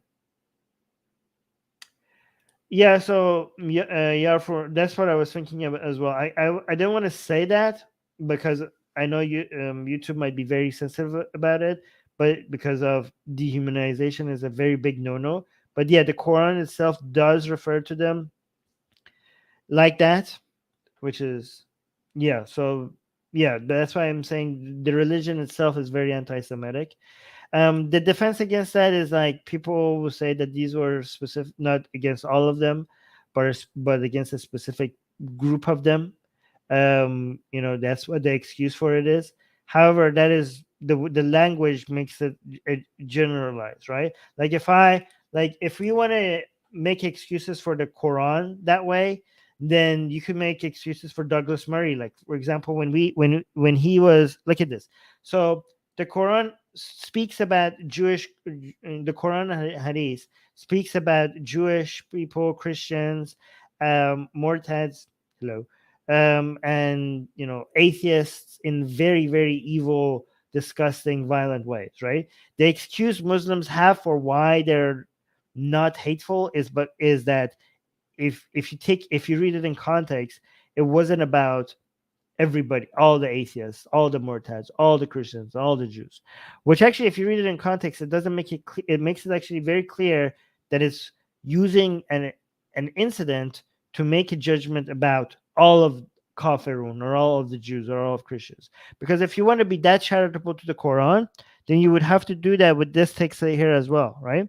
So, for example, when Douglas Murray was saying conditions for Muslims in Europe must be made harder across the board, then if you want to use the same kind of gymnastic arguments to make excuses for the Quran, you could be like, well, obviously Douglas Murray, if you read this in context, he's not talking about all Muslims.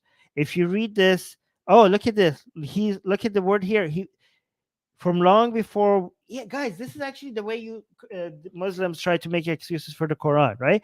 Because if you read this Douglas Murray post in context, you can see that he said from long before we were at first attacked. Okay, so he's not talking about all the Muslims. He's specifically referring to the Muslims that are responsible for the attacks on European. He's not talking about the peaceful Muslims who are valued like they are all citizens of European countries and belong there. He's within this context, like you wouldn't use the word attacked by like somebody who is just like a peaceful Muslim living in France. He's talking about the specific Muslims who are responsible for coming from elsewhere with the specific intention to attack Europe. So that's, if you actually read a little bit past it, you will realize that this is not referring to all Muslims. Okay, and obviously that's nonsense. What I just said is nonsense. This is a horrible generalization of Muslims, but this is exactly the kind of logic you would use to look at Quran verses and say why the hateful messages they have against unbelievers or Jews or Christians, the gymnastic arguments you use to make excuses for that, right? Did I do a good job at do the Quran gymnastics on Douglas Murray's post here? I think that's exactly how they would say it. That's exactly. I think I did a good job. That's exactly how they make it the excuse. I think I nailed it. Did I not just nail it? Where's the compliments in the live chat? God damn it. Why do you think I'm here? Why do you think I'm doing this? Do you think I get anything out of this? It's just you guys like, I'm here. Yeah, there you go. I'm just here to fish for compliments. It's just I need it for my ego. That's the whole point of doing these streams. Shouldn't do, because the Prophet himself married a Jew. You didn't know that, did you? And he condemned anti-Semitism, which I have videos on my channel doing the same thing. But if this is your excuse, why are you discussing with Anjem Chowdhury? Let's take a picture. Let's take a look at a picture of you discussing with Anjem Chowdhury. Anjem Chowdhury is widely recognized in the Muslim community as someone who belongs to the radical fringes. Someone who has not condemned ISIS, not condemned Al-Qaeda, not condemned these groups. Ooh, he's saying you would debate a radical Muslim, but you would not debate me. You were like you debate an ISIS sympathizer, which I would say that he is, but you would not come and talk to me. Like he's saying he's being hey, this is actually a good tactic. And like, you wouldn't talk to me for saying that I'm like, I don't know, a stripper and I'm anti-Semitic, even though you have no evidence for me being anti-Semitic, and those are the reasons you're giving me for not coming and debating with me, but yet you go and speak to that radical Muslim guy. That's actually fair point by Mohammed Hijab. Sympathetic to those groups. And you have had a discussion with his groups, and in many ways is sympathetic to those groups. And you have had a discussion with him, but with me, what now? You're getting cold feet. You're getting a bit scared. What is your excuse? That I'm not qualified? I think you'll find that I'm much more qualified on these topics than you are, especially Islam. What are your qualifications in Islam? What are your qualifications in Islam? Okay, this is nonsense. Okay, so what are your qualifications in Islam, guys? No, don't let anybody use that as an excuse for you not being able to criticize Islam. Okay, Islam is too obviously insane for anybody to need any qualifications to be able to tell it's wrong. Okay, like it's as if you don't need qualifications. It's nonsense. It's hard. It's anti-human. It's xenophobic. It's racist. It's anti-Semitic. It's anti-woman. It's it's transphobic. It's anti-free speech. Literally, like not censorship, actual free speech. It's violent, unjustifiably violent. It's so like, guys, are you okay? You know what? I'm just gonna use naughty words today, guys. Make sure you like this video because I'm gonna use naughty words. I'm gonna use the bad words, the naughty words. So please like this video. So everybody watching, please like the video. So it, like, because the words I'm gonna use, YouTube is gonna be like, nope, we're not gonna recommend this to anybody at all. I mean, I'm pretty sure we already said a lot of words that's gonna got us there. But again, please like this video to help us grow at least a little bit, right? How many of you here are experts at Nazism? How many of you studied Hitler's life?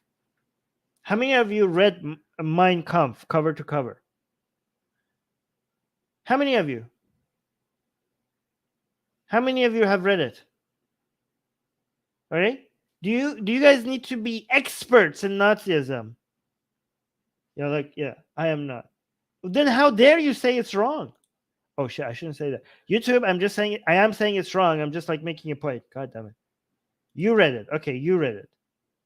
But are you an expert? Do you have a degree? Are you a scholar?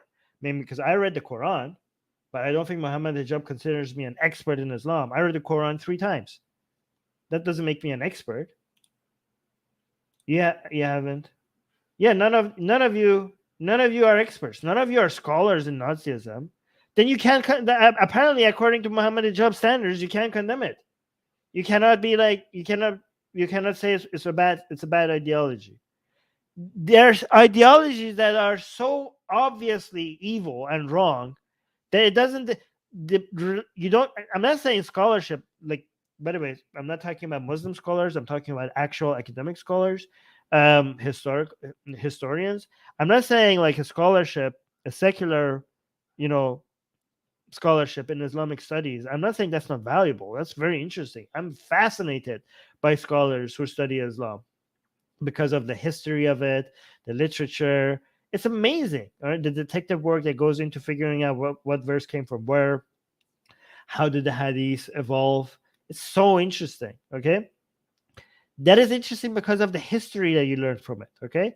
But you don't need to know to be an expert in Islam to know that there was a man did not cut the goddamn moon in half. Okay? You don't need that. You don't need to, like, guys, if I read in Hadith Bukhari, okay, that apparently Muhammad believes that flies have a cure, a poison in one wing, and a cure for that poison in another wing. So if a fly drops in your glass of water, well, it wasn't a glass of water, in your water, make sure you dip it all the way in so that if the poison got into the water, the cure for the poison also gets into the water. Okay, that's the hadith. That's Islamic hadith. I don't need to read the rest of the hadith. We're like, this cannot be real. When I read the hadith in that says that hadith, for people who don't know, it's Islamic scripture, that says that there was monkeys were stoning another she monkey because she committed adultery. Okay. When I see an Islamic ideology that Muhammad had sex with a 9-year-old, right, and consummated it, married a 9-year-old at 6, and then has raped her at 9, right, and they're like, oh, you don't know, you're not an expert. Like 9-year-olds could be adults. Like, okay, wow. You don't need to read, like, guys, Hadith Bukhari is like how many volumes? Like, it's a giant. You don't need to read the rest of it. You don't need to know all of it. Do I need to be an expert in Islamic studies to know that a moon cannot be cut in half? Okay, without the rest of the goddamn planet seeing it, at least. Okay, right? Like, who needs to be an expert in anything to call that out? When I read the Quran and be like, oh, yeah, this is, there's a battle and the Kafirun get killed and blah, blah. And then the verse ends by like, this is what all the Kafirun deserves. This is what every single one of us deserve. Do I need to know more than that to be able to say that this religion is violent?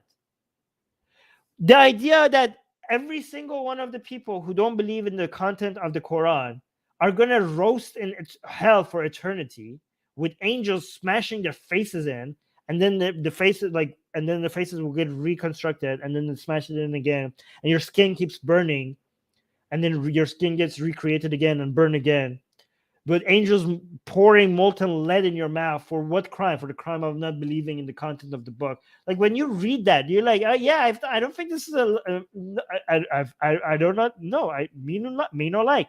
This is not good. This is not a good ideology. Do you need how many scholarships do you need to be able to tell that this is bad? This is like, guys, even if it was all good and if the entire Quran was like, hey, let's just hold hand and sing songs and be nice to each other, okay? Just the mere idea that this comes from God, that you have to believe in God and magic. It's magic, okay? You have to believe in magic. That's all I need to know to call this bullcrap, guys. If I come and say that Harry Potter was not based on real events, and then you come and tell me, like, have you studied? Are you an expert in Harry Potter? Are you? Like, have you analyzed? Have you spent half of your life analyzing Harry Potter? No? Then you are in no position to say that Harry Potter was not based on real events. It's insane. Do not let them make that excuse for you that you're not a scholar, okay? Everybody, a child is qualified enough to tell that Islam is bullcrap.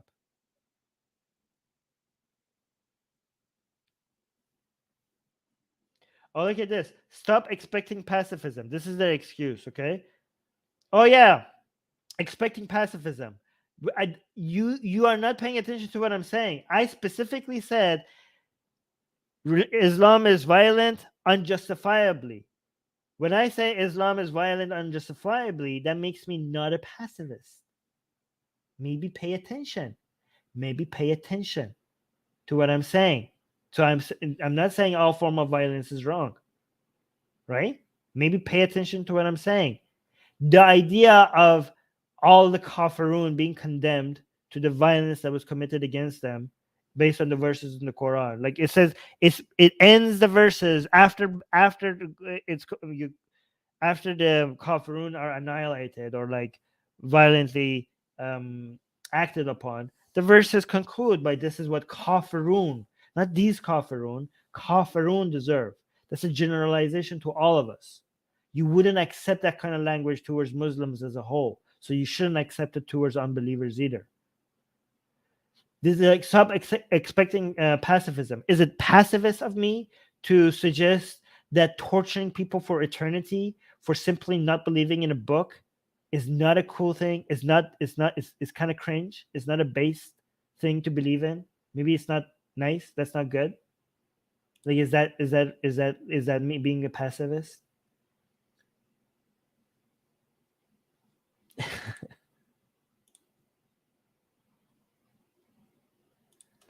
I have 4 Buraks for sale. Any takers? That's his. That was that thing's name. That was not. Is that the name of a species? I think that was that individual thing's name. Really? Maybe you're right, Adam. Is that the name of like a species of animal? Anyways, I don't think you could have 4 Buraks. I think it was just 1. Anyways, let's continue. What is your training in Islam? What background? You've written 2 books to my knowledge. My training in Islam is that magic is for children. knowledge about Islam. Believing in magic is for children. What is your qualification to speak about such a topic like theology? Huh? Tell me now. You come to me humbly as a student. That's the only relationship you can have with me when it comes to the religion of Islam. You come to me humbly, No, I come to you, Mohammed Hijab. If I come to you, I would not come humbly. I will come to you as an expert, relative to you, who doesn't believe in as somebody who doesn't believe in fairy tales and magic and superstition, okay, and sky daddies, right?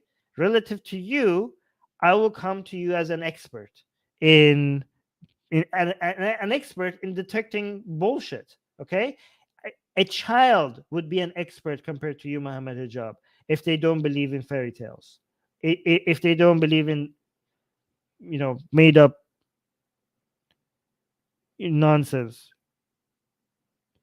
Like, okay, a child is an expert compared to you. I don't care how much you read, Mohammed Hijab. If your conclusion is going to be that, yeah, there's magic in the world, and there's like a sky daddy, and I believe there's a special person who got special powers from this like magic sky wizard, then a child who doesn't believe in those things is an expert compared to you, Mohammed Hijab. As a student in front of me, and I will tell you about Islam, the rulings, the book that I've memorized, the language that I know, the years that I've spent in the Islamic seminary, and the degrees that I've acquired. You're not in my league on these issues. Don't even pretend to be. And how dare you try and... Again, like, if you get a degree in witchcraft and wizardry, that's not something to be proud of, right? Like, I have degrees. Well, yeah. I mean, your degrees that you have, if it's in Islam, if it's... So, guys, we have bullshit Islamic studies and secular Islamic studies. The bullshit, like, let's say we could compare that to witchcraft and wizardry, right? So if you have like a scholar studying witchcraft and wizardry, and by that we mean like he doesn't believe in it, he's just looking at the history of it and analyzing and publishing articles about the history of it and the history of the belief in it and the practices, that is scholarly work, and that is very valuable. Okay, that is interesting. But if you have somebody says like I'm a expert witch, and their studies involves actually learning spells and knowing and thinking that magic is real, that's like a bullshit expert. That's not this is why when you say Islamic scholars, if you're talking about people who actually think all of this is real, then you have to do the air quotes scholar, okay? But then you have like Bart Ehrman, for example, is a biblical scholar, but that's a real scholar, okay? Like he doesn't actually believe in this stuff. And you could even be a Christian that is a biblical scholar if you actually make sure that you don't let your belief get involved in your scholarly work. And you could also be a Muslim who's a real Islamic scholar, if you don't let your belief influence your scholarly work as much as is possible, right? But you're not an Islamic scholar if you're like reading the hadith as a way to figure out what's the best way to live. That should not be called a scholar. That would be similar to somebody who is like studying witchcraft and wizardry because they think that they could, I don't know, summon a demon or something like that. That would be that level of scholarship. Attack the Quran and say the book, the measly. We have to have two different names for the real scholarship and the bullshit scholarship. We have to have two different names for this. How do we distinguish? And again, the real scholarship in Islamic studies, you don't need that to figure out if Islam is true or not. You just need that to figure out the details within how Islam evolved through history. That's very interesting. You don't need to make it. There's no scholarship that you need for making a judgment on Islam, on the values of Islam, right? Like, guys, like we're not like, none of us is expert in Mayan religion and history and culture. We just know enough that they had human sacrifice. Okay, so we like, oh yeah, that's wrong. None of us here are experts in Mayan history, culture, and none of us are. Okay, I'm pretty sure I would be very, if you tell me in the live chat that you're an expert in Mayan history, you're lying. Okay, I'm pretty sure you're lying. But every single one of us, including Mohammed Hijab, will agree that the act of human sacrifice by Mayans was not based. It was cringe. It was a bit cringe. Yeah. But can you come up with two different names for the scholarship, like BS, I'm just gonna call BS scholarship, bullcrap, scholarship and real scholarship. Pathetic. Oh my god, we have a liar here. I am. You're like, okay. Romain is saying, Armin, go debate Mohammed Hijab. I will if he will not have me, because the same, see, like, I think he might be a hypocrite, okay? Because the same excuses Douglas Murray has for not debating Mohammed Hijab, the same excuses Mohammed Hijab is going to have for not debating me, because he's going to be like, I'm a nobody, I'm irrelevant, and stuff like that, right? So, yeah, here, like Mohammed Hijab, if you're interested in having a debate, reach out to me. Where can you reach out? Comment on this video, right? Comment with their official account. Say you have me, okay? And let me know how to contact you in the comment section. He's not gonna though.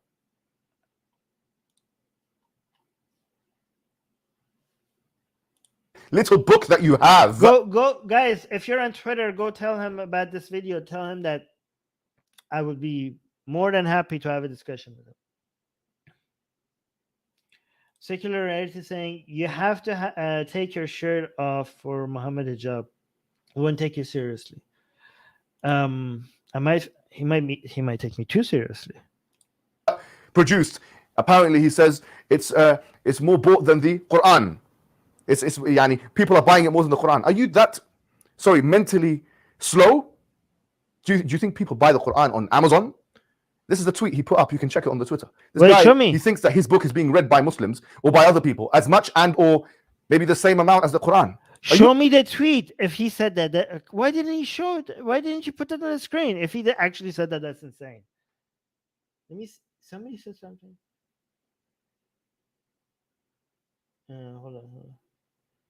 I'm actually curious to ask. Oh wait, right here. Somebody said. Oh yeah, have a debate in the ring. Okay, serious question. Okay, who do you think would win?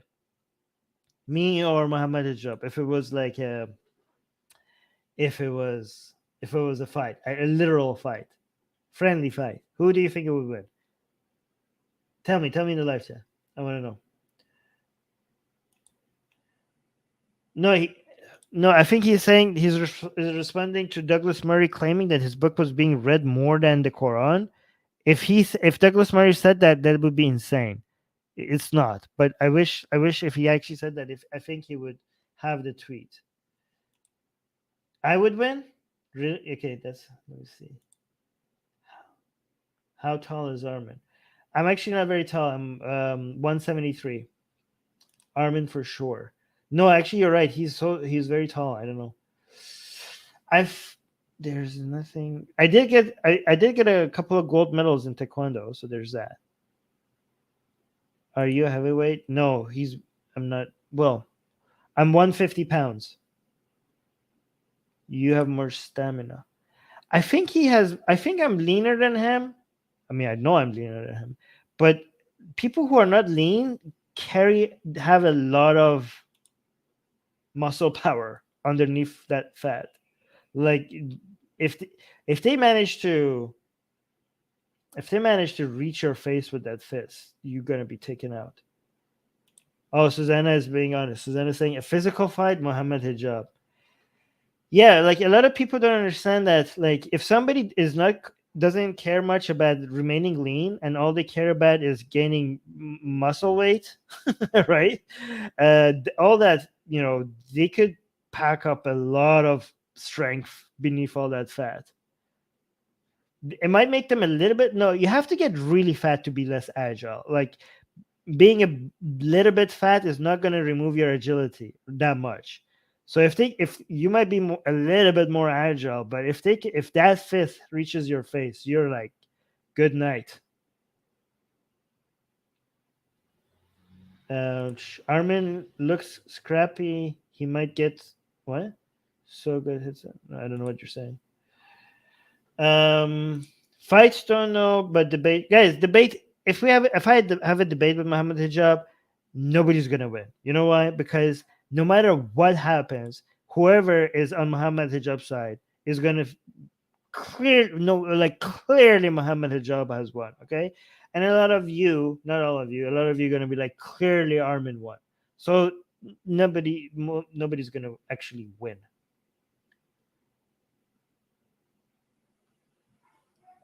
Oh, what? Wait, he's a trained MMA. He's trained in MMA for years. Oh, he's definitely gonna win. He's definitely gonna win. Okay, if he's trained, like, guys, you have no idea. Like, you could be strong, and honestly, I think I am pretty strong compared to a lot of people. Like, I have been working out, but that's not gonna mean much if you could be like half as strong, but be a good fighter, and you're gonna win if you just know, if you're actually very good at fighting. Yeah, if he's trained, like I've trained in taekwondo and mixed martial art and a little bit of kung fu, but that was ages ago.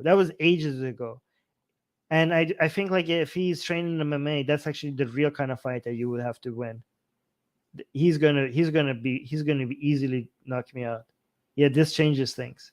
Yeah. If he's trained, he's gonna win for sure. You're a fool. Are you literally a fool? This book has been one of the most memorized. No, it's So I'm not gonna accept if it's an actual fight between me and Mohammed Hijab. I'm not gonna accept that fight. It's the most memorized book in the world. Unless money goes for charity or something like that. No, wait, no, I take it back. Children memorize it, and you're talking about your measly little book that you put on Amazon. Anyway, let's move on to something else. Let's move on to what you actually say about Islam. Let me expose your ignorance further, because it's not just Islam and theology that you have a inhibition, you have a weakness in, but you have an inhibition and you have a weakness when it relates to the humanities. In your book, The Strange Death of Europe, you refer to as conjuring a careful new version of history, which flies in the face of all historical scholarship, practically all historical scholarship. We're not saying that the whole time in Spain was good, you had the Al-Muwahhidun and so on, but to try and imply that there was intolerance throughout the whole time period when Islam was in Spain is foolishness and ahistorical understanding. Wait, did he say that? No. Islam in Spain was the most tolerant version of Islam throughout Islamic history. Actually, I don't know. That's a good competition with Baghdad during the Abbasid era. On anyone's understanding. And you make blunders, historical blunders. He say that? Understand. We're not saying that the whole time in Spain was good. You have an inhibition and you have a weakness when it relates to the humanities. In your book, The Strange Death of Europe, you refer to as conjuring a careful new version of history, which flies in the face of all historical scholarship, practically all historical scholarship. We're not saying that the whole time in Spain was good. You had the Okay, you're not reading me what he said, so I can't judge it. But yeah, it's true that Islam in Spain was extremely, when Islam ruled over a lot of that area, the tolerance and the acceptance was very high, especially for Jewish people, especially relative to the Europeans. Like the level of acceptance by the Islamic ruling and the community there for all sorts of people back in Spain, it was the best place to be. It was one of the best places to be if you were somebody who was running away from oppression. Yeah, nobody cared about your background. Like, well, I mean, not all of it, obviously, but relative to everywhere else, especially to Europe, it was like heaven. And so on, but to try and imply that there was intolerance throughout the whole time period when Islam was in Spain is foolishness and ahistorical understanding on anyone's understanding. I don't know what Douglas Murray said, though. He's not reading what he said. Douglas Murray said that it was horrible to be in Spain when Islam ruled over Spain. And you make blunders, historical blunders. You say Europe was never a continent of Islam. What are you talking about? We have Europe you have Spain as the example. You have Sicily as another example. And you have other places, which the Ottoman Empire. Islam almost, there was one battle, starts with a T, I forgot. Europe almost got completely taken over by Islam at some point. Had control over, as other examples as well. There was one battle that I forget the name, that if it was lost, all of Europe would be Islam right now. Are you literally that foolish? Are you literally that foolish? Why are you speaking about things which you have no idea about? On this point, let's take a look at what you've said about Islam. Let's say Islam is a very, very complex thing.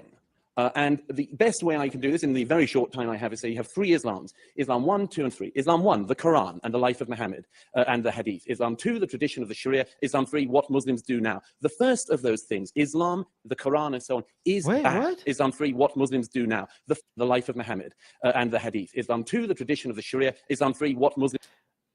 What are you talking about? Islam 1 is the basically saying it's the Quran and the Sunnah. So basically the Hadith and the Sirah or everything. And he's saying Islam 2 is the Sharia. The Sharia is based on the Quran and the Hadith. They are the same thing. Oh, is he talking about the modern rulings based on the... No, that wouldn't be the Sharia. The Sharia would be what's in the Hadith, and it's in the... Or maybe he's talking about all the books, all the Islamic schools of thought that are coming to their conclusions based on the Sirah and the Hadith and the Quran. Maybe he's calling that Islam too. Yeah, I guess, but he's not being very clear, because you can't call it Sharia law. Sharia law would be a part of everything that is the Sunnah. So you should call it something else. Okay, if I wanted to do Islam 1, Islam 1 and Islam 2 and Islam 3, I would be Islam 1 would be the Quran and the Hadith and the Sirah. Islam 2 would be the interpretations, all the work, all the so-called scholarly work around that main core, which would be the scholarly work, all the Islamic schools of thought, which includes all the way from the Vilayat Faqih and the four madhab in Sunni. But Islam 2 calling it the Sharia, he doesn't understand the Sharia as a subcategory. Okay, never. And then Islam 3 would be what he's saying. Islam 3 is what Muslims do, but what Muslims do is not just based on Islam. Is what Muslims do is multifactorial. It's being conditioned by many things. Only if a small part of it is Islam. Muslims do now. The first of those things, Islam, the Quran, and so on, is bad. It is bad. True. There is a lot of violence in it. And what's worse, the peaceful verses are superseded by the violent verses. Not always. The violent verses also, sadly, are more numerous in number. Then you've got the life of Muhammad. Again, a bad man. A very bad man, it has to be said. Not a great role model, if you look at it. Takes child brides, abuses a small girl, multiple wives, himself a warrior. Hey! There's nothing wrong with taking multiple wives. It's the fact that the lack of consent and the age of some of them is the issue. But there's nothing wrong with taking multiple wives. Why is he saying that as if it's a bad thing? Like, guys, it's like comparing child rape to all of a sudden, like, he also takes multiple wives. Like, are you equating those things? Like, can you please not? Like, he raped a child. Also, he had multiple wives. Why are you guys... It's okay, take multiple wives. Takes child bride. Like Susanna saying, I had the same reaction, Armin. Yeah, exactly. Abuses a small girl, multiple wives, himself a warrior, himself a war criminal, himself beheads Jews. This, I would have thought, would be a signal of not great peacefulness. So he makes a series of, as you saw with that clip here, this man makes a series of claims about Islam, and this is the video he sent. All right, we need to go part 2 of this because we've already been in 2 hours and we only got into 10 minutes, okay? So I'm going to do a part 2 of this, and it's going to get in a lot more detail. We're going to go discuss Muhammad's life. We're going to go talk about Quran verses, and it's going to get very interesting. But because we've already been 2 hours just reviewing 10 minutes of this, we're going to need another 2 hours covering the second part. All right, so we're going to do that later. Anyways, Secular is saying, no, keep going, Armin. No, I have other things to do as well. I have to eat. I have to go use the washroom, and then I have to meet with Susie. I miss Susie. I haven't seen Susie that much lately because of Thanksgiving and all. I'm very excited to go. And guys, I haven't been very productive with that Susie. I need when I work, I need Susie with me so I could actually get something done. She's very helpful. And she works a lot harder than I do. So you guys have no idea how much goes behind the scenes to make all of this work. Thank you, guys. Oh, guys, make sure before you leave to like, and also if you want to see the part 2 of this, make sure you subscribe and hit the bell notification so you get notified. Guys, if you don't hit the bell notification, you're not going to see when we're live. Like if you're only subscribed but don't hit the bell notification and select all, then you're not, it doesn't, YouTube doesn't tell you like that much about like what's happening. So you have to hit the bell notification. Armin, you are cute. Ah, thank you. That is the best compliment I got. Thank you. That made the whole thing worth it. Yeah, he needs me to butter. Yeah, like the video, guys, everybody, and yeah, take care, and yeah, share this video as well, so that maybe one day our channel will grow just a tiny bit. With your help, please, please, please make sure you like the video. Don't leave. We do need your support. Anyways, bye, all. Good work, Armin. Ah, you guys are sweet. Thank you, thank you, thank you. Bye.